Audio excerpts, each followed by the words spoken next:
There are so many different types of leather available. There are natural, they're blended, some are faux leathers, some are synthetic, and even each type can have different oils, waxes, and surface coatings applied to them, which changes how the material looks, feels, and performs, even how it's maintained and cleaned. And so it can be helpful to have some idea in terms of how to identify what a type of leather is, and if it's a natural or synthetic leather, because that's going to help guide how we clean it, how we condition it, and even if it's something that we want to work with. So let's check it all out right now. So first, let's look at why identifying leather even matters. Primarily because it influences how we're going to use it. Some leathers are designed to be used in situations where others aren't.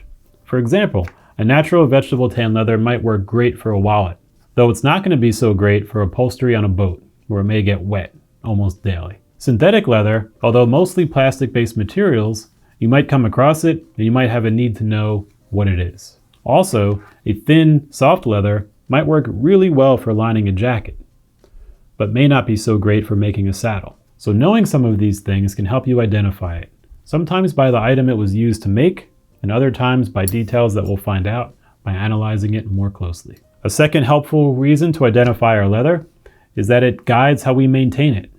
Some leathers are going to require periodic cleaning and conditioning. Others are going to require oiling, some just wiping down with a moist cloth. And the maintenance method for one might damage another. So knowing the type will help inform how we properly maintain and care for it. And the third reason why this is helpful to know is that it can inform if we can easily repair it. Some leathers are going to flake and crack, and we might want to repair them. If they're a vegan or plastic-based material, repair in the commonly referred to sense may not be as likely, because those plastic materials are essentially brittle, will break, and it's going to be tough to repair in the sense of, stitching those fibers back together or something like that. There are going to be other repair methods used for synthetic leather. If a natural leather dries out, it may crack. It may be possible to add conditioning to it to nourish those fibers and restore some flexibility and strength. So having clues to the type of damage can also help guide what repairs are possible. All right, here's the good stuff. How to identify leather. So we're going to walk through a general process that anyone can use to begin to identify the type of leather that they may have. For context, there may be hundreds of different types of leather out there, generally available, that include cow, goat, sheep, things like that. However, there is also going to be thousands of different combinations of tanning methods and colors and styles and finishes and coatings, and maybe even someone that you purchased it from put on their own coatings and waterproofings and things like that. So there's a huge volume of types that are out there. So this approach is going to broadly help, leaving room for additional refinements in your particular situation. So the first thing we look at is coating. And we try to see if there is any type of a surface coating on the material. This could be glossy, smooth, or even an appearance with some shine and reflection. If there is a high gloss coating, it could indicate a faux or synthetic plastic-based material. And a natural leather can have a glossy finish itself. And some natural leathers will have no gloss to them. So this is going to be clue number one to combine with the rest. Next, we have surface appearance. So what does the surface look like up close?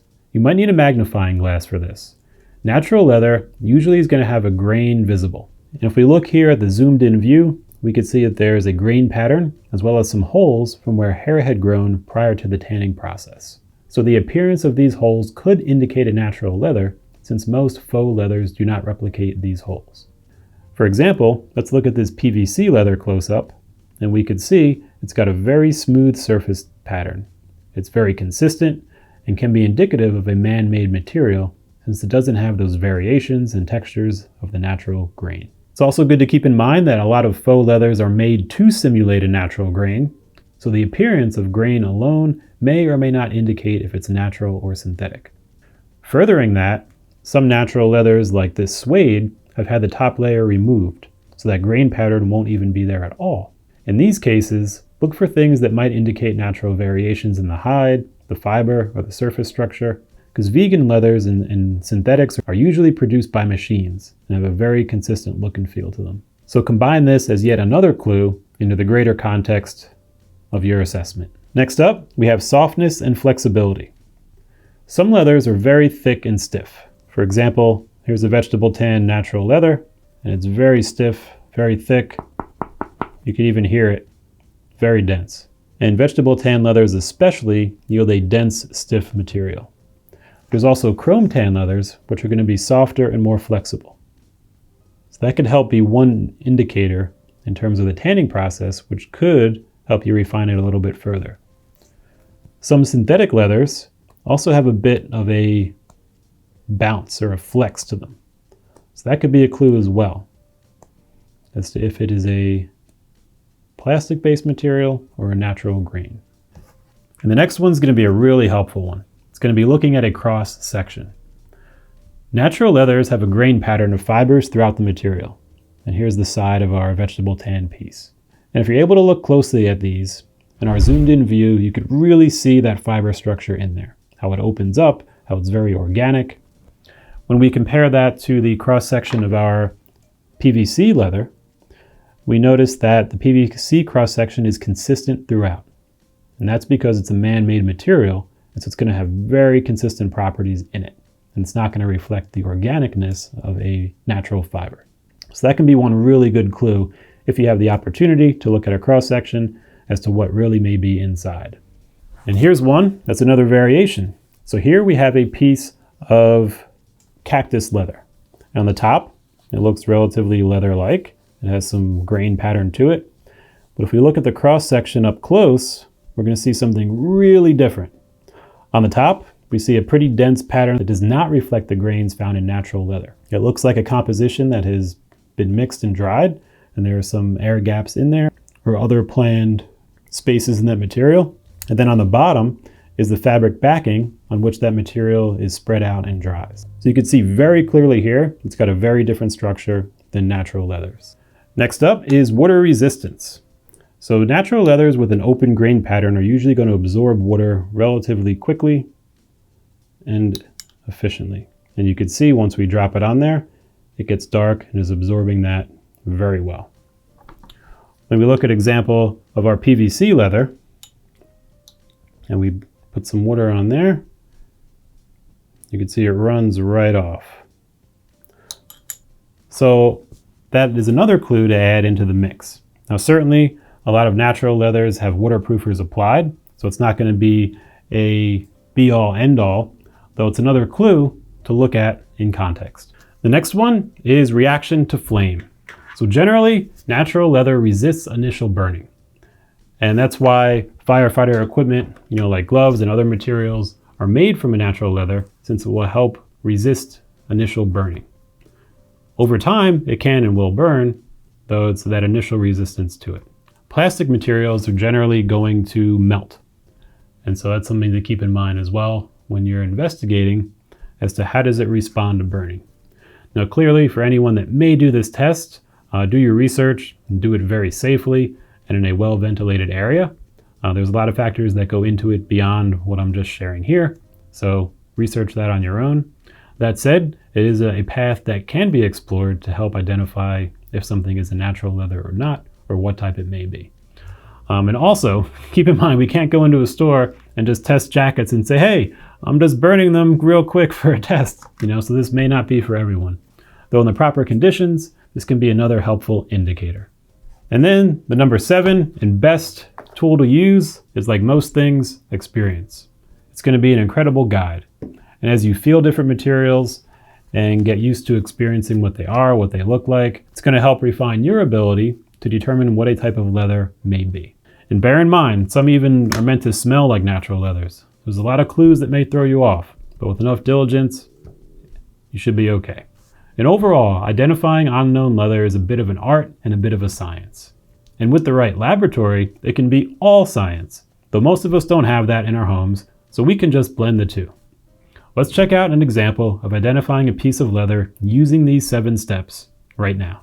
So here is our piece of leather that we are curious to identify what it might be, and we're going to go through our 7-step process. So number 1, let's look at the coating. Is there a shiny coating? There doesn't seem to be one. It's reflective. It's got a tight grain pattern, but that could just be natural leather itself. So I don't see a really shiny reflective coating. So that's one clue it may be a natural leather. Let's look at the surface appearance. We're going to get out the magnifying glass, and looking closely, we could see a grain pattern and holes where the hair had grown in. So that's somewhat indicative of a natural grain, a natural piece of leather. So we're going to put another check in that column. Our third is softness and flexibility. It's pretty stiff. Even sounds very stiff. So it's not too soft. So this may be, in terms of the tanning process, where chrome tan is a softer leather process, vegetable tanning is a more stiff, dense leather process. So this may be a vegetable tan piece of leather, which would also indicate it's a natural leather when combined with our other clues. All right, let's look at our cross section. And if we zoom that in, wow, we see a lot of leather fibers in there. It matches what we'd expect to see for the most part in a natural grain pattern, tighter and closer at the top, opens up to more towards the bottom. So that's another good clue that this is a natural piece of leather. Number 5 is our water resistance test. So let's see if it absorbs it or repels it.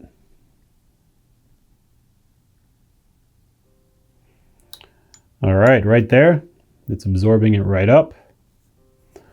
So that's another indicator that could be a natural grain leather, absorbing that into the fibers rather than a plastic, which is just letting it sit on top or roll right down. Number 6 is our reaction to flame. So if it resists burning and doesn't melt or anything like that, then that could be another clue that it's a natural fiber. So let's give this a quick test.